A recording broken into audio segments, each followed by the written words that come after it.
Hello readers, हूँ છું ધ્રુવી અને તમારું બધાનું મારી આ ચેનલ પર સ્વાગત કરું છું।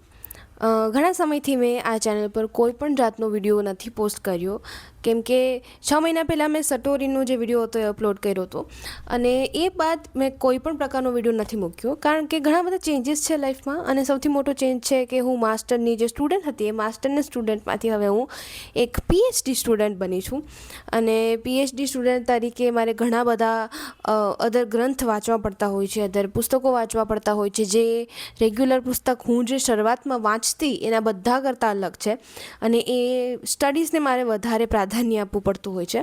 માટે ઘણા બધાના પ્રશ્ન હતા કે તમે કેમ ફ્રિકવન્ટલી વિડીયોઝ નથી મૂકતા, તો એક કારણ એ પણ છે કે ફ્રિકવન્ટલી લોંગ વિડીયોઝ બનાવવામાં ખૂબ મહેનત પડે છે, ખૂબ કોન્ટેન્ટની જરૂર હોય છે। એઝ રીડર તરીકે તો આપણને ખબર જ હોય છે કે તમે કશું ક્યાંક સુધી વાંચો નહીં ત્યાં સુધી તમે એ પુસ્તક વિશે વાત ના કરી શકો અને ખાલી સમરી કહી દેવી એનો તો કોઈ અર્થ નથી। એટલે હું જ્યાં સુધી કશું વાંચતી નહીં ત્યાં સુધી કોઈ પણ પ્રકારનું કોન્ટેન્ટ ક્રિએટ ના કરી શકતી। પણ આજે જે વિડીયો તમારી પાસે લઈને આવી છું એ વિડીયો ખૂબ એક રીતે કહીએ તો મારા માટે ઇમ્પોર્ટન્ટ છે અને જેને જાણવું છે કે મહાભારત શું છે, મહાભારત તમારે જો વાંચવી હોય તો કઈ મહાભારત લેવી, તો એના માટે આ વિડીયો કામનો છે। મારે એવું નથી કે બધા લોકો જોવે ને બધામાંથી ને એવું કશું નથી, બસ હું આ વસ્તુ છે એ મારા માટે ડોક્યુમેન્ટ કરવા માગું છું કે હું જ્યારે પીએચડી સ્ટુડન્ટ હતી ત્યારે હું કઈ રીતે મેં મારી શરૂઆત કરેલી, એક એ રીતે પણ હું મારી લાઈફને ડોક્યુમેન્ટ કરી રહી છું અત્યારે। અને જે લોકોને ખરેખર જાણવું છે કે મહાભારત શું છે અને મહાભારત વાંચવી હોય તો કઈ મહાભારત લેવી અને કેટલાક એવા પ્રશ્નો છે એ પ્રશ્નોના જવાબ આપવા માટે છું। અને આ મહાભારત મારા તમે હાથમાં જોઈ રહ્યા છો અત્યારે એનું અનબોક્સિંગ કરવા માટે અત્યારે હું અહીંયા હાજર છું। તો ચાલો આપણે કોઈ પણ અલગ વાતો કરાવીને હવે આ વિડીયોની શરૂઆત કરીએ।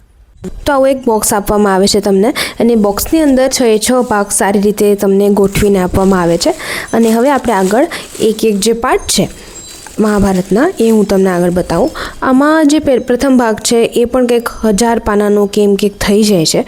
તો ઘણા લોકોના પ્રશ્ન જે હતા કે આમાં બધી વાર્તા આવી જાય છે કે ના, સંપૂર્ણ મહાભારતનો સમાવેશ આમાં થઈ જાય છે કે ના, તો યસ, 6 ભાગમાં સંપૂર્ણ મહાભારતનો સમાવેશ કરી દેવામાં આવે છે। માટે જ મેં લીધી છે કેમ કે મારો જે ટૉપિક છે ટૉપિક માટે સંપૂર્ણ મહાભારતની જરૂરિયાત છે। માટે આમાં શ્લોક વાઇઝ છે, તમારે શ્લોક પણ વાંચવાના છે અને સાથે સાથે એનું ભાષાંતર પણ વાંચવાનું છે। અને બીજી એક વાત કે ભીષ્મ પર્વમાં જે ભગવદ્ ગીતા છે એ સંપૂર્ણ ભગવદ્ ગીતાનો પણ સમાવેશ કરવામાં આવેલો છે આમાં। તો તમે સમજી શકો છો કે દરેક વાત છે, દરેક કથા છે એ દરેક કથાને આમાં સમાવેશ કરી દેવામાં આવેલો છે। અને પ્રશ્ન નંબર 2 હતો કે આની પ્રાઇસ શું છે। હવે પ્રાઇસની વાત આવે તો અલગ અલગ જગ્યાએ તમને અલગ અલગ પ્રાઇસ જોવા મળી શકે છે। તમે જો એના સ્ટોર પર જાઓ તો તમને થોડું ઓછું કોસ્ટલી પડે, તમને સસ્તામાં મળી જાય, પણ મેં બુક સ્ટોરથી મંગાવેલું છે। બુક સ્ટોરમાં જઈને મેં ઓર્ડર કરેલો હતો કે તમે મને આ ઓર્ડર કરી આપો, તો એ લોકોએ મને અમદાવાદથી મંગાવીને મોકલ્યું છે। તો આની પ્રાઇસ મને 3500 જેવી મને પડી છે। પણ જો તમે કદાચ ગીતા પ્રેસનો જે સ્ટોર છે પ્રોપર ત્યાં જઈને તમે લો તો તમને થોડું સસ્તું પડી શકે। અને ઓનલાઈન મેં જ્યારે જોયું હતું એમેઝોન, ફ્લિપકાર્ટ જેવી વેબસાઇટ્સ પર બધા પર, તો ત્યાં મને આની પ્રાઇસ ઓલમોસ્ટ 4000 જેવી પડી જતી હતી। તો આઈ થિંક કે 3500 રૂપિયામાં મને ખૂબ અફોર્ડેબલ પ્રાઇસ પર મળી ગયું છે, કેમ કે અમદાવાદ જવું શક્ય નહોતું, માટે એ મને ખૂબ અફોર્ડેબલ પ્રાઇસમાં આ 6 ભાગ મળી ગયા છે। અને મેં તમને આમાં પેજની સંખ્યા પણ બતાવી દીધી છે કે કેટલા પેજીસ છે દરેક ભાગમાં, 1500-1200 સુધી તો દરેકના પેજીસ પહોંચી જ જાય છે। તો યસ, આમાં બધી જ પ્રકારની વાતનો સમાવેશ થઈ ગયો છે। પ્રાઇસ પણ એટલી જ છે, થોડી વધઘટ થઈ શકે છે પણ ખૂબ સરસ છે। મને રેકમેન્ડ કર્યું છે મારા ગાઈડે, તો આઈ હોપ કે આ સારી જ મહાભારત છે। એક ઓરિએન્ટલની પણ આવે છે કે જે ઓરિએન્ટલ ઇન્સ્ટિટ્યૂટ છે એના તરફથી આખી મહાભારતના, એના તો ઘણા બધા ભાગ છે, જો કે 16 કે 20 કે એના જેટલા ભાગ છે, પણ એ ન લ્યો અને ગીતા પ્રેસ ગોરખપુરની મહાભારત લઈ લ્યો તો તમને અફોર્ડેબલ પણ પડે અને આમાં બધી જ માહિતી વાત દરેક ભાગમાં આપેલી છે। તો યસ, આ વાત છે। અને આ હતો સરસ મજાનો મારો અનબોક્સિંગ વિડીયો। આઈ હોપ કે ગમ્યો હશે તમને। અને બીજી બધી જે વાત છે એ આગળ મેં કહી જ છે, તો સાંભળી લેજો। સો આઈ હોપ કે તમને તમારા બધા જ પ્રશ્નોના જવાબ મળી ગયા હશે અને આ વિડીયો પણ ગમ્યો હશે। અને પ્રોબ્લેમ એ થયો કે સમયસર મારું માઇક હતું એની બેટરી પણ પૂરી થઈ ગઈ, તો મારે એને ચાર્જ પર મૂકવું પડ્યું છે. માટે અત્યારે માઇક વિના બોલવું પડે છે, તો તમને ઘણો બધો નોઈઝ સંભળાતો હશે આજુબાજુનો. પણ યસ, આ તો એક સરસ મજાનો વિડીયો ખૂબ બધા સમય પછી મેં બનાવેલો છે ને મજા આવી. થોડું ઓકવર્ડ ફીલ થયું કે 6 મહિના પછી કોઈ એક વિડીયો બનાવીએ તો કેમેરા સામે બોલવું થોડુંક અઘરું લાગે લોંગ ફોર્મ વિડીયોઝ માટે. શોર્ટ ફોર્મ તો હું હજી પણ બનાવી લઉં છું, પણ લોંગ ફોર્મ વિડીયો માટે થોડુંક અઘરું લાગે.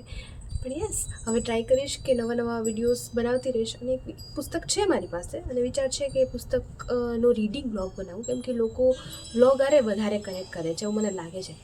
કેમ કે રિવ્યૂ બનાવું તેમાં હું બેઠી બોલતી હોઉં છું તો તમને કશું નવું જોવા નથી મળતું. પણ વ્લોગમાં એક પૂરું અઠવાડિયું કે જે સમયગાળો છે એ પુસ્તક વાંચવાનો પૂરેપૂરો સમયગાળો તમને દેખાય છે. અલગ અલગ એંગલથી વિડીયો શૂટ થઈ શકે છે, અલગ અલગ વાતો થઈ શકે છે, અને આના પછી શું હશે એનો એક કુતૂહલતા રહે છે દરેક વ્યક્તિમાં.